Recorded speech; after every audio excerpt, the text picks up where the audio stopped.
Speaking of youngins, Bronny is now entered the league with his pops, and he's now they're now playing on the same team, first father son duo. What are your thoughts about that? Love it. Yeah. I think it's awesome, man. Like, one, I think the kid can play. Hmm. I think, I think they underestimate him. I yeah, agree. I think, most of us have seen him since high school, and um, he's been a guy for me I thought was really, really interesting because he doesn't have to be the star. He Hmm. doesn't. He doesn't need the ball. He's a good floor spacer. Hmm. He's a high level defender. Hmm.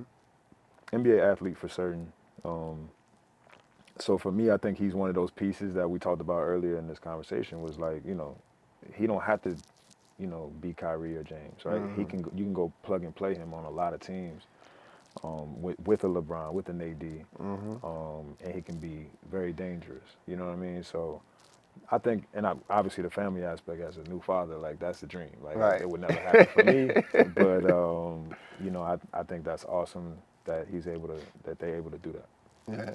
So now you played in the NBA, and I want to kind of feed the naysayers a little bit. Mm. What do an NBA team expect out of the 55th pick? Like if people think this, Typically, he needs to come in here and score 30 yeah, points. Like typically it's not that, right. right? So like I think JJ even said it.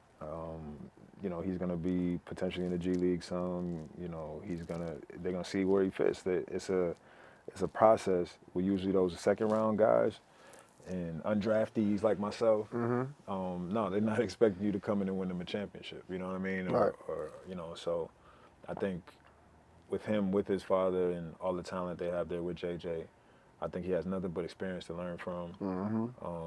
I think he's in a perfect position at that 55th pick. Like it's just going to be nothing but growth, lowered expectations, a lot of camera because of the situation. Like there's a Right. lot of people going to be watching, a lot of pressure still. But if we're honest, I've never talked about a 55th pick before. Right. You know what I Yeah. mean? So True. like, Very true. everybody should let him live a little bit. Maybe And Ginobili, but we didn't talk about him when he got but drafted. yeah, you know what I'm Yeah. saying? Like, not to say, I mean, we talked about undrafted guys when they became, Right. but we never Hmm. watched the 55th pick. Like, you supposed to be killing. Like, Right.